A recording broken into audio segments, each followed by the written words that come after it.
an example of how powerful student voice can actually be in DPS or anywhere. And we're going to skip around the video a little bit just to highlight a few points, so you'll see us kind of stopping and moving here as we go. No worries.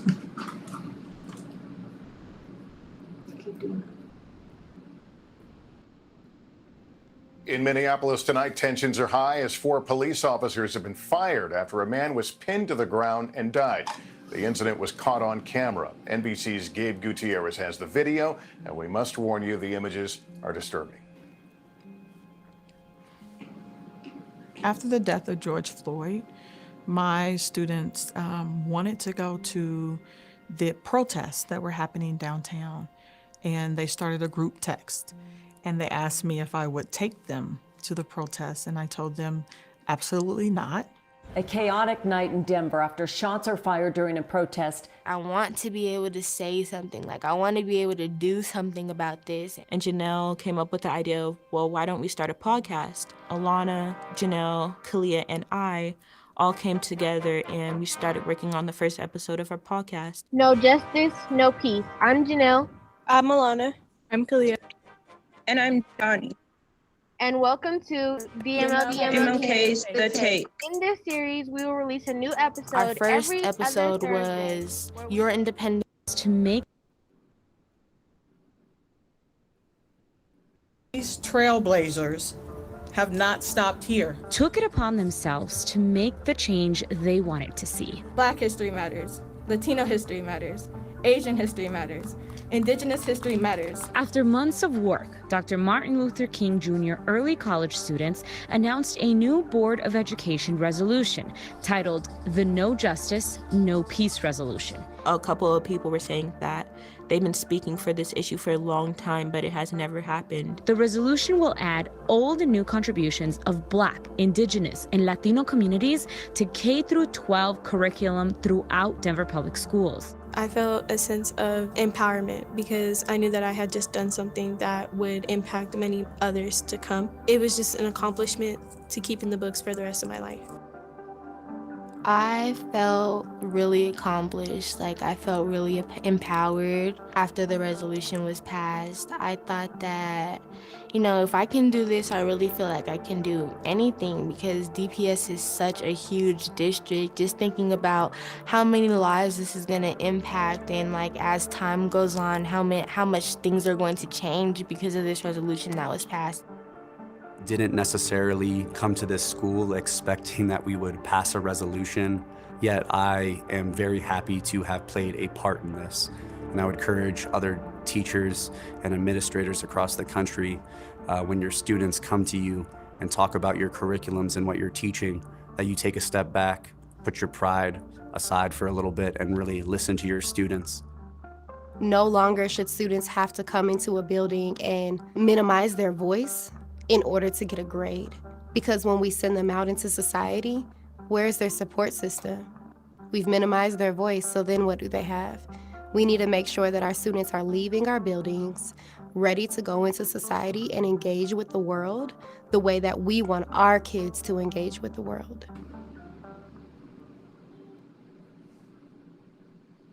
All right. In Minneapolis tonight, tensions.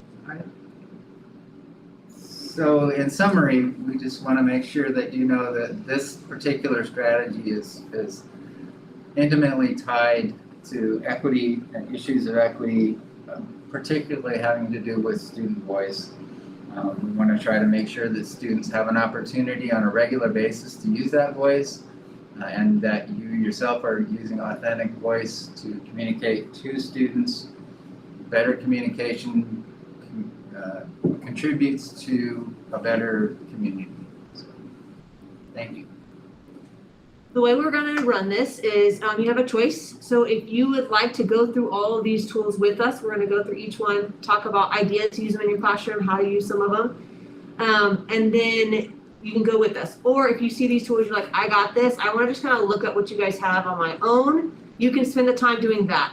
So if that's your choice, you can just turn off your camera for the time being if you'd like, and go through these resources. And then we'll come back at 11 with the link to go back to the main call if you want to work independently. So you have those two choices.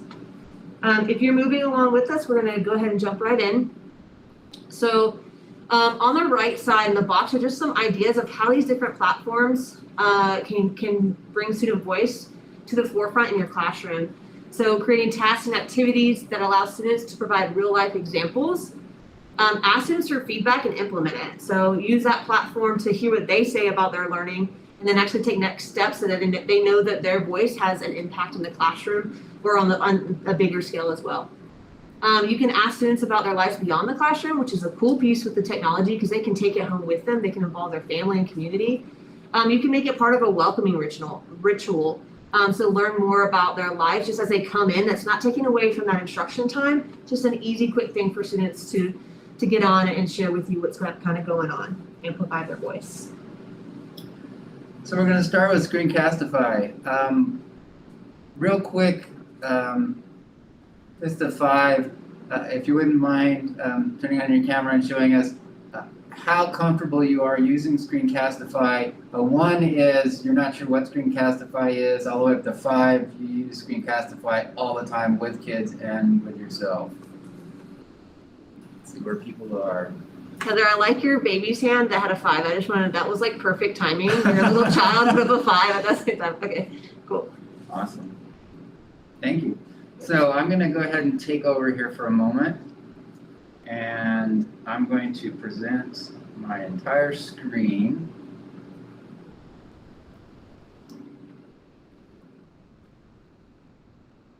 And great. So now you're seeing my screen. For those of you who don't know, Screencastify is pushed out by the district to all student Chromebooks and anybody who's using Chrome on their computers and they're signed into their DPS accounts. You can see right up here, next to the address bar is this little tomato soup colored arrow that's pointing off to the right. It's hard to tell, but that white part in the middle there is supposed to be a camera, video camera. So clicking on that, if you haven't already, you'll want to sign into your DPS Google account to get connected. But this is where you would go to start a camera, just a browser tab, your whole desktop, or just your camera. You can also choose whether or not you want to record audio. But that's not what we're interested in today. What we want to do is show you how to use Screencastify to have your students create this content. You do that by clicking these 3 lines in the upper left corner. And that shows you all of your content that you already have in Screencastify if you have any. And it also gives you this option to submit. The submit option, I'm going to go ahead and just do this real quickly. Takes you to Screencastify submit. And yes, the district has an unlimited account for this right now. And to create a new assignment that you want students to do, you just click on new assignment. You can choose whether this is a screen or a webcam recording or just a webcam recording.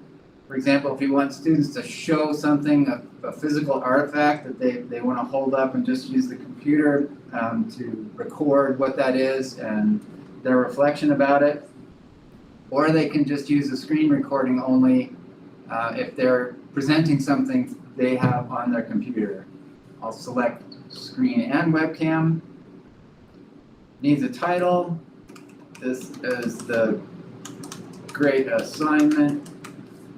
Instructions, do the things. Obviously, you'd want to provide more of a prompt than what I just put in there. Something a little specific about what you would like students to be doing when they're creating their recording. On the next slide, you can choose whether everybody has access to this assignment or not. Or just people within DPS. If you're worried about people photobombing your Screencastify, you can change that to anyone in your organization. You can choose what video privacy is available. Do you want students to be able to see their own videos or all videos that kids are responding to this prompt, or they don't get to see any of them? And you can also choose whether or not you want to be notified by email if a student has responded or not. So very simple setup right there. Your assignment is now live. You just click on the copy. I can preview it if I want to and see what it's going to look like for the students. There's my title, great assignment. There's the recommendation of do the things, and then they would be able to click the record button and get started. Chances are pretty good if a student hasn't done this recently, when they click the record button, they're going to be prompted to allow the microphone and the camera to record. If they don't say yes, they won't be able to do the recording.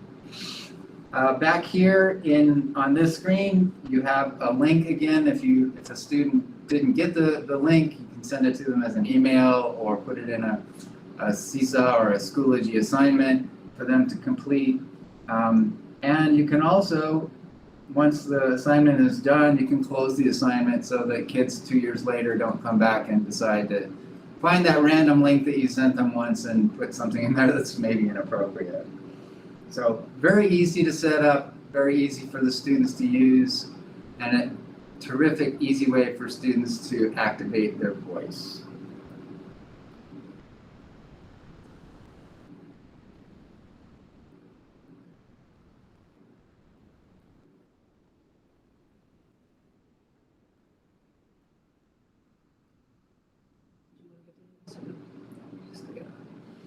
Okay, cool. The next platform we're going to look at is Flip, which was formerly Flipgrid. They changed their name, so it's now just called Flip. I'm going to do something similar to Matthew. If you can just kind of show me one, like I don't know much, and 5, I've used Flip before. Just hold up to the camera so I can kind of see where we're coming in. Cool. Kind of all over. Okay, cool. Thank you. So I'm going to play this quick video just to kind of show you what Flip is for those people that are not as familiar, and then we'll go through a few things and then let you kind of try it so you can see it from a student's experience.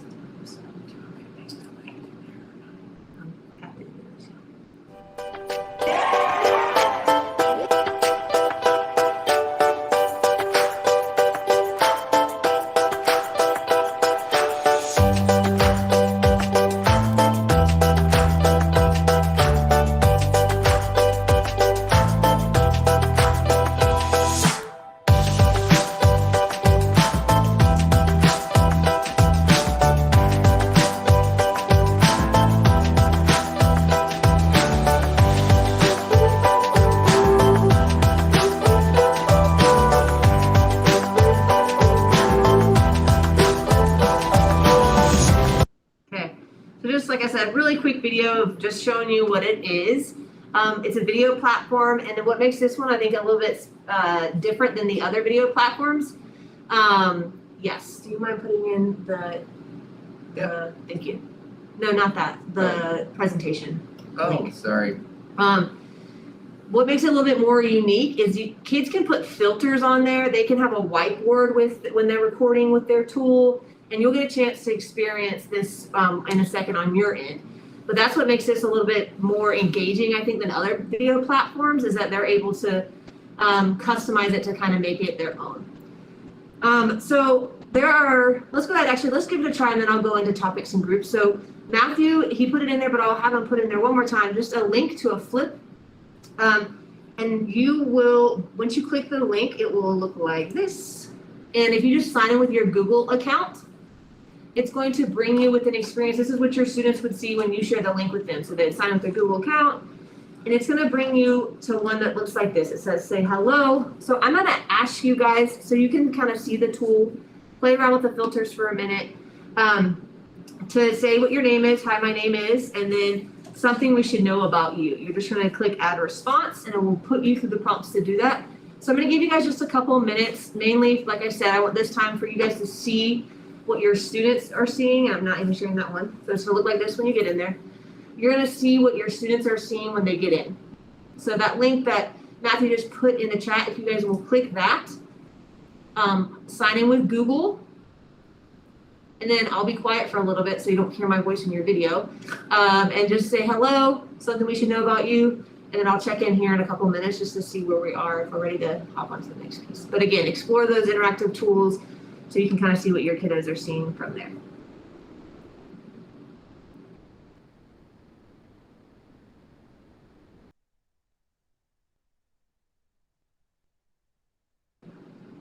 Cool. So it looks like a lot of you guys are finishing up, and I hope that I'm not in the background of anybody that's still finishing up, so I apologize if I am. But you can see on the screen the videos that you guys have submitted, and you can change your settings on Flip. So you can do it where you as a teacher have to approve them before other students can see them. I did that a lot in my classroom. Or if you kind of already set those norms with your kiddos, you can have it already go straight to so that everybody can see it like we have here. And kids can watch each other's, they can comment on each other's, they can video comment on each other, so that collaboration piece is there as well. So they have the opportunity for their voice, they have the opportunity to collaborate. So Flip has awesome tools, but hopefully that kind of gave you guys a chance to see the filters, just the different pieces that students can add to amplify their voice in that engagement with Flip. Any other questions? Julie had a question about what happens to the video responses, and this is kind of where they live once you submit them in here. Any other questions with what you explored? I have a question. I'm wondering if kids are able to go back and edit their video, like if they make a mistake, because I didn't like my video, so I wanted to start it over, but I couldn't figure out how to do it. So you should be able to, so you can preview it before you post it and say like, that's good, and if not, re-record at that point. Once it's posted, I'm not really, sorry, go ahead. Sorry, that was my Hi, everyone. Oh, that was your video? Yeah, I can see where you can clip it and add to it, but I can't see where you can just start over. Oh, I guess I got it. Yeah, you just move it over. Once you've submitted it, I'm not actually sure if they can then go in there. I know as me as a teacher, I can go in there and delete the video from the board and have them submit. But you can always go back and submit another one. So if you don't submit that video that you just did, you can always submit a different one from that same link. Okay. So let me pop back over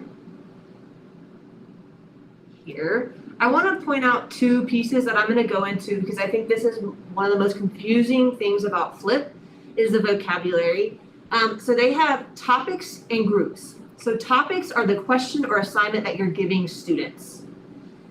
Groups is the place you organize them in. So like maybe if you're teaching 4 classes, you might have like period 1, period 2, period 3. That would be a group. So those two terms you'll see in there. You have to create a group to assign a topic because if you create a topic, you can't give it to anybody without a group created.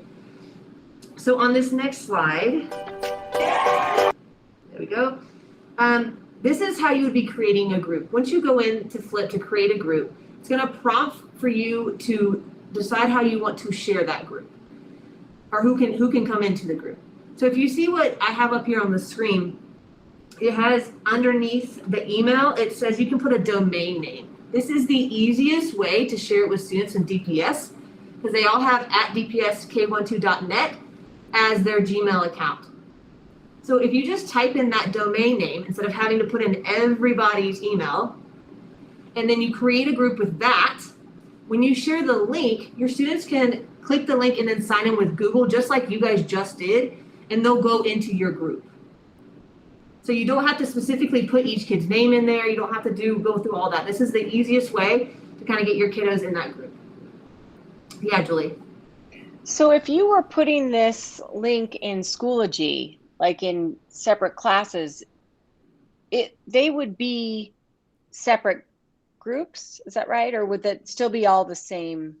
So if you gave them the same link, that link is specific to that group. So if I created another group and I said that was the same permission as DPSK, whoever clicked that next link I gave would be the other group.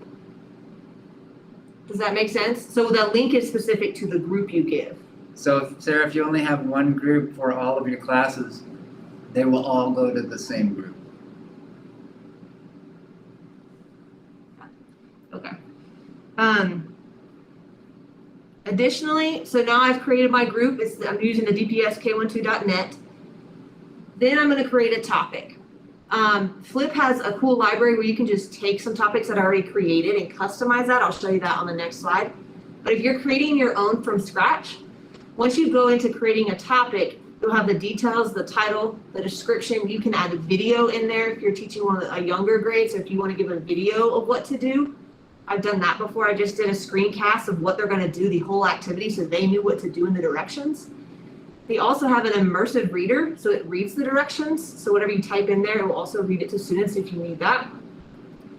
Once you fill out those details, you can also go into your settings and customize it a little bit further. This is where you would set if you have to approve it before other students can see it. This is where you go in to say, yes, other students can comment, no, they can't. There's a due date on there you can customize if you would like to, the video length you want to allow for students. So the settings tab on there is the next step you'll do to kind of customize that to make it a little bit more specific for your class. Then last, when you go to post the topic, this is where I was saying you have to have a group already created, because right here where the where this rectangle is, you have to, there's a drop down caret and you'll choose the group that you already created. So if I click here, it'll give me the groups I created. If you have not created a group, you can't assign it to a topic. So I'd click the group that I created and then click post, and then your kiddos would use that link and they'll see the topic when they come in.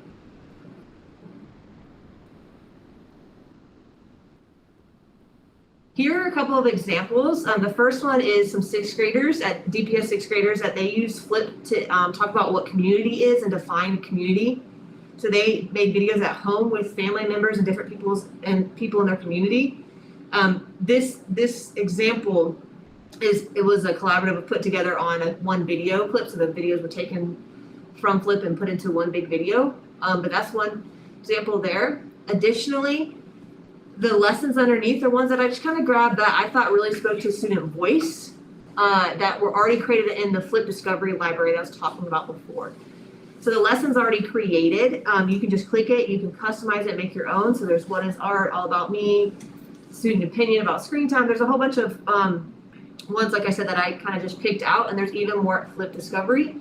And underneath there are more ideas and articles for you to explore when we have time later on in this session to kind of explore these. So you'll be in the slide deck and you can watch that video, click those links and kind of see what fits your kids, your classroom, and some ideas that you come up with from there. All right, so now we're going to look at our LMSs. We're going to go through these fairly quickly because we use these quite frequently. If you're an elementary school that opted in for Seesaw, it's a very easy opportunity here for students to use their voice. They can either click the green plus and create a journal entry at any time and choose the video option if they want. Or if you have an activity for the students, they can click on an add response to that activity and choose the microphone or the camera from the palette of multimodal tools that they have available for you. We also have some examples up here. One is a student doing a story retelling. She's just holding up a picture of a worksheet that she filled out, and she's talking through the story retelling. And the other one is a set of kids who are responding to the prompt of what they want to be when they grow up. Just pointing out that the microphone, especially here in Seesaw, but also in Schoology, it's bilingual, it's multilingual. It works with every language because it's recording their voice. So next is Schoology.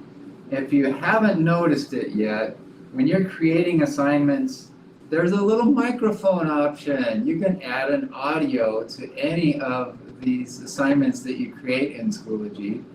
And students then can listen to the instructions as often as they need to. So it's not just a one opportunity that they weren't paying attention and don't know what they're supposed to be doing. They can go back anytime and review it. The students also get an option in responding to assignments or working in a discussion group or in assessments. They get a microphone. When you click on that microphone, you get the option of just recording audio or audio and video at the same time. So they get a choice of just video or audio for those students who are not real comfortable with their own image when they are recording. And the examples that we have here are students working through digital citizenship. And the video above that, the media responses work anywhere. That video will step you through all the different places in Schoology where that microphone shows up. So, powerful tool, again, multilingual, works with every language that anybody's speaking, even ones that Google doesn't translate yet. Cool. So we've gone over a lot of the video tools that you can use to amplify student voice.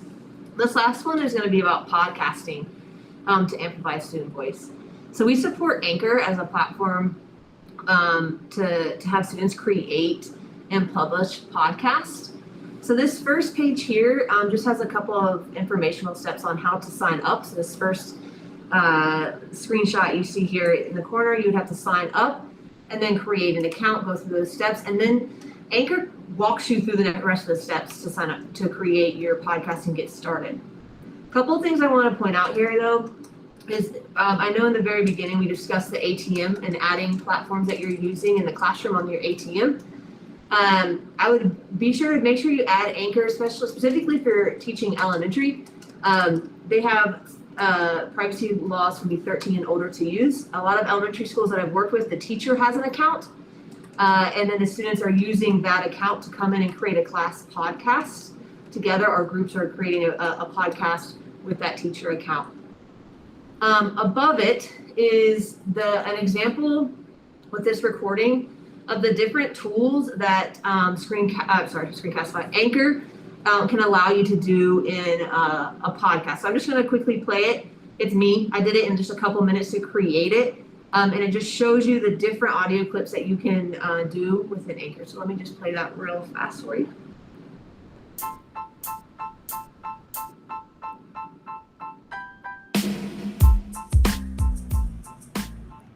Welcome to Podcasting with Anchor. My name is Brittany Horton, and I'm going to guide you through a few features with Anchor.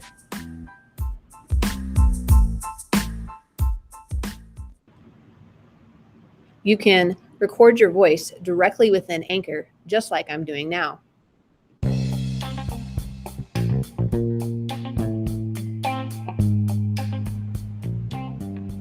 You can add background music to any audio file that you put inside of Anchor. The file automatically adjusts the audio for when you speak.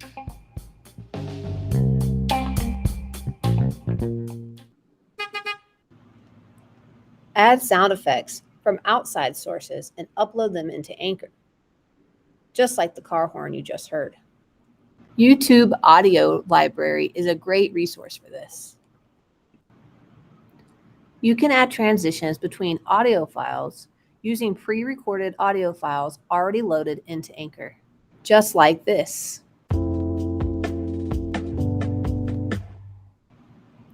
You can also add music from Spotify.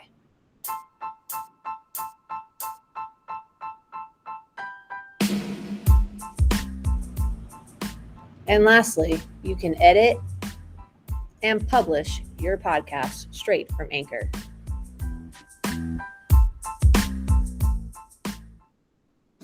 All right, so that's just a quick example so you can kind of see. That took me like no time to create. You just click and drag to create these different features, like I was saying, like the background music and all that stuff within Anchor. So it's pretty easy for students to do.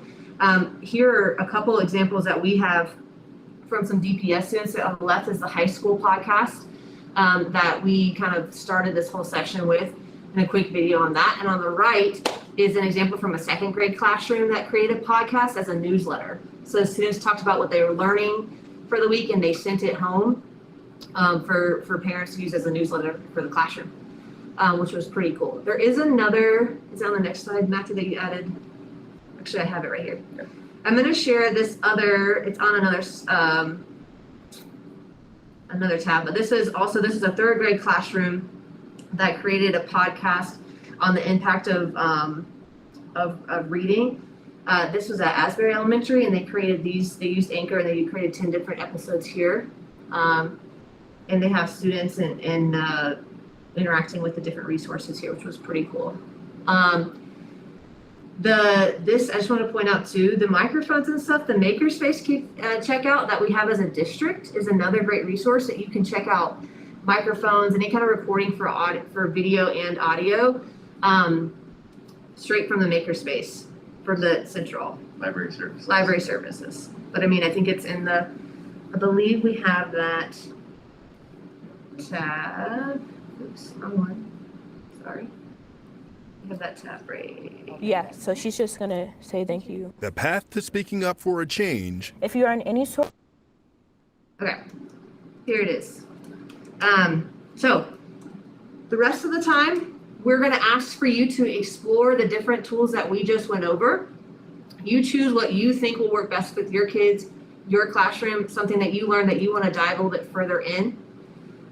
If there's certain things on slides we just pointed out and said, hey, here's a video of this, go ahead and watch that in this time, just to kind of get you brainstorming. You have, 25 minutes to kind of work on your own, and we're gonna ask when you come back to have some next steps that you're gonna do from this strategy that you're gonna be ready to implement in your classroom. So just kind of have an idea of that as you work through this. And then you have this resource page. You should be using the slide deck as well to use these different resources. Any questions that you guys have?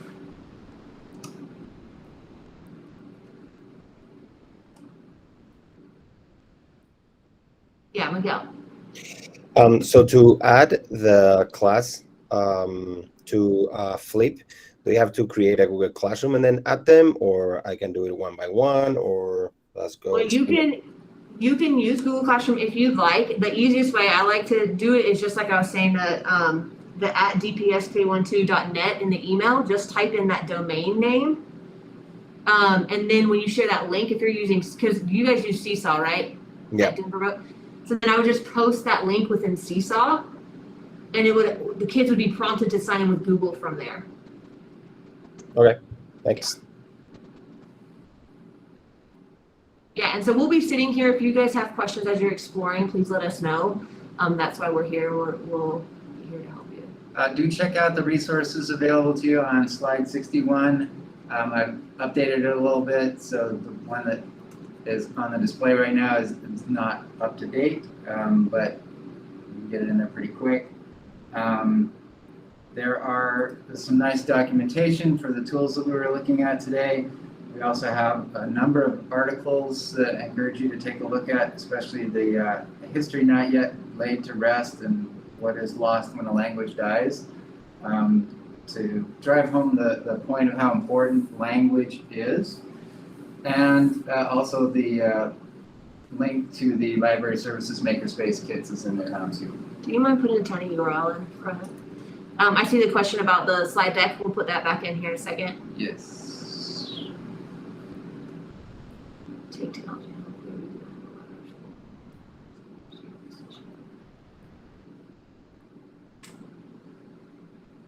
So the tiny URL for the slide deck is in there. And like Matthew said, the Makerspace kit link is on our resources page as well. I'm trying to look for it. And then Julie, the secondary schools did not opt in to Seesaw. It was not offered to them. So secondary schools don't have Seesaw. You have a list someplace though, which ones do. Don't have that off the top of my head. there's no soundtrack. I was wanting to hear about that one.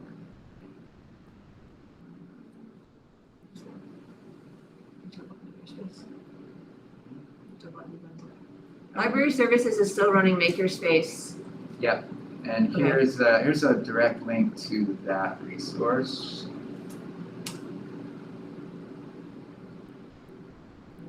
Thanks. Do you know who the person is running it? I think it's still, no, I think it, well. It was Elisa. Yeah, that's still yeah, her. she's still there. Oh, okay, thanks. And then the Seesaw schools, let me provide that. And I have a list of schools that opted in and didn't for those. That question, let me give you that document.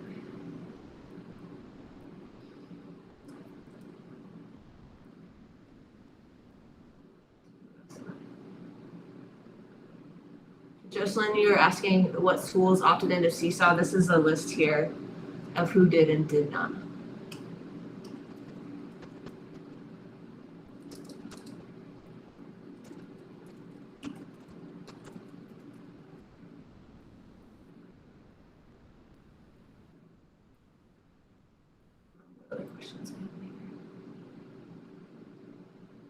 Katie, you had a question about taking devices home. What school are you at? I'm at Samuel's. Okay. I don't think we allowed it last year, and I don't think we're going to allow it this year. Yeah, so there was a big push for at least 2nd through 5th to take home devices with Chromebooks from Central. I don't know because your STR left, right? What's an STR? Oh, you're a tech person? I don't know that answer. Okay, your tech person is going to be the one that will know for sure what your leadership is saying to do or not do in terms of taking devices home. Okay. You can with the Makerspace link that Matthew shared above the link I just shared, you're able to check out iPads, but there's some preloaded apps on there, so that's a little bit of limitation of what's on there. But that would be another option you could do. Just check out some iPads. We're going to go ahead and stop our recording now. Thank you for joining us. Now, if I miss any question, please pop it back in the chat. I was trying to run through those there.